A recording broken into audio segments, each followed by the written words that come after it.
Thank you for coming back to my channel for your stimulus check and stimulus package update. Y'all, this is my second video today. I'm going to try to start making 2 videos a day until all of this new package stuff is over. Please subscribe to my channel, give me a thumbs up, and please share these videos out. It would help me tremendously.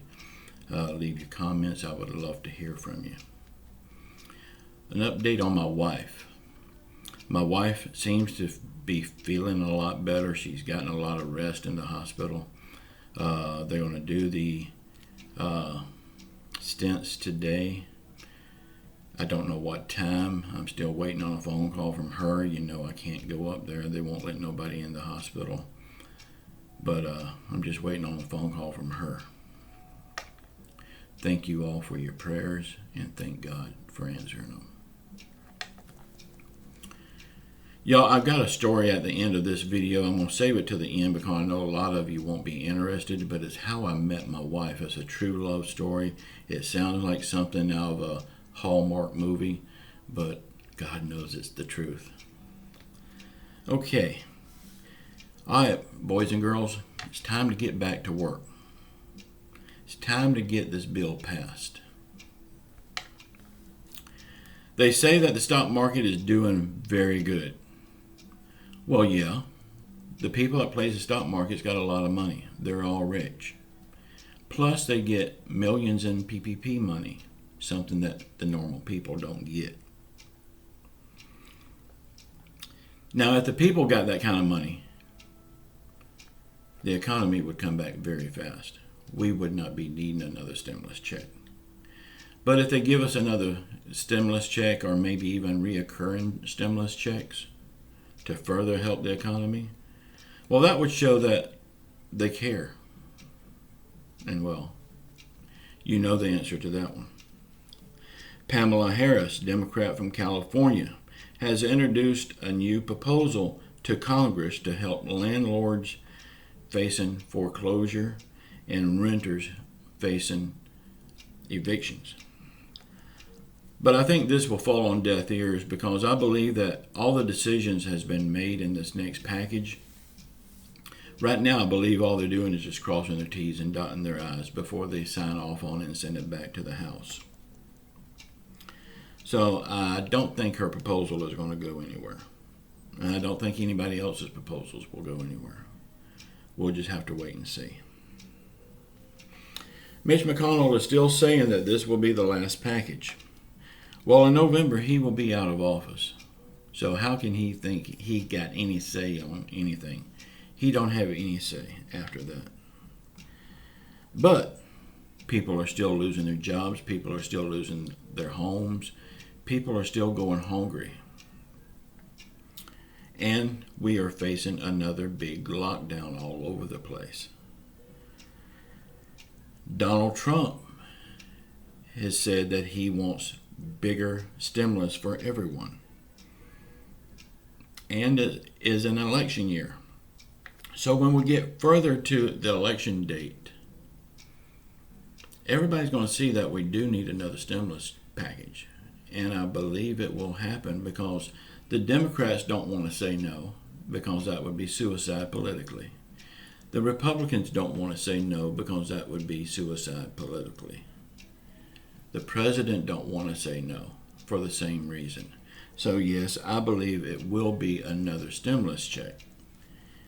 We'll just have to wait and see.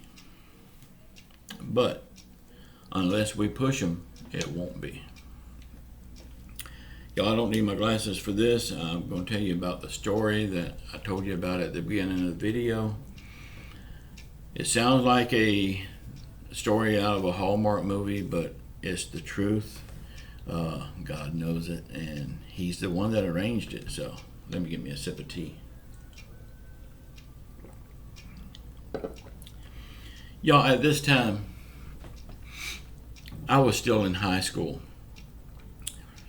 And the school that I was going to got me a job at Morrison's cafeteria. Well, at this time, I was still doing the Elvis tribute shows. So I had the black hair and the black sideburns and everything, you know. So I couldn't take the job. I took the job, but on the first day, I never showed up because I knew it wouldn't work out because I can't shave my sideburns. I need those sideburns as part of my show. So, I come to find out later, Amy, my wife, she's Filipino. She came from the Philippines like 3 years prior to this. She was already working at Morrison's. So I would have met her there. But it would still be another 2 years before I met her. I went ahead and finished out the high school. It was at the end of the year anyway. Then I went to my first culinary school.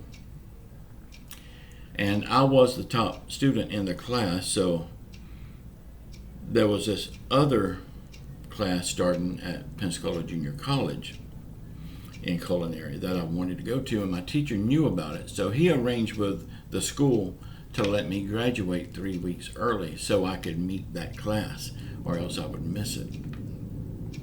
Now that's unheard of, to let a student graduate early like that, but they seen the need, so they did it. So I went and got registered at PJC, got in that class. And y'all, you've heard of tunnel vision.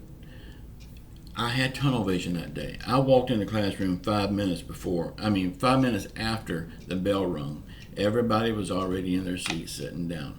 Y'all, I'm never late. I hate late. I think it's the rudest thing in the world to be late for anything. I'm always the early one. But this time I was late.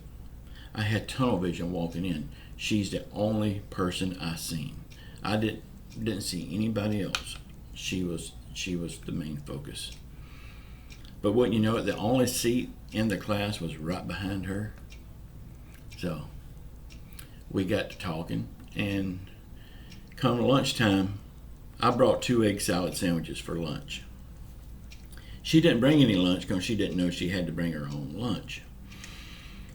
So me and her walked out to the pond. There was a big turtle pond at the school. We walked out there and sit on the ground, and we ate the egg salad sandwiches.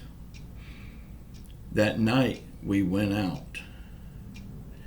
The next morning she was coming to pick me up to take me to school because my car was broke down.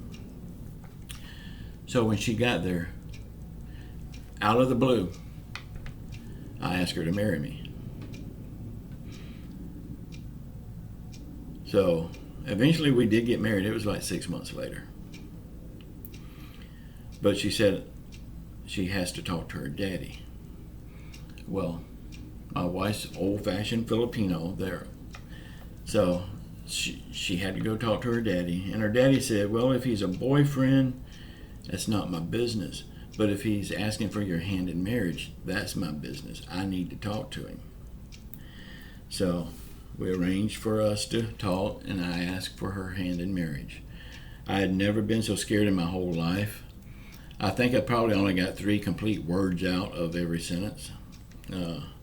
But he liked me, and he told everybody that I was like the son that he never had, and he has 2 sons. So that meant a lot to me. So at this school that we was going to, it had to be kept professional. We could not let anyone know that we was going together or we had any kind of relationship. She called me Mr. Weyburn. I called her Miss Kabiko. We had to keep it from everyone. We couldn't let it out. We couldn't let the teacher or any of the students know that we was going together. Well, the last day of class, the teacher's name was Miss Nuneri. We went up to her desk and we said, we want to talk to you after everybody leaves. So we hung around and we confessed to her that we had been going together the whole time of the class and we're planning on getting married. To our surprise, she said that she knew it all the time, but she couldn't say nothing because she would have to remove us from class. But even after that class was over, that teacher kept in touch with us. Up until she passed away. She was a very old lady. But I remember when I was a kid, all of my brothers and sisters, everybody in my family, from everyone I can remember, they've always had bad luck with their marriages and their relationships. So I would pray to God to send me a good girl, one that I can marry and have for the rest of my life. It took him a while to do it, but he had one in the Philippines. He had to arrange the perfect time to get her over here and for us to meet. So I have always told everyone that she is my gift from God.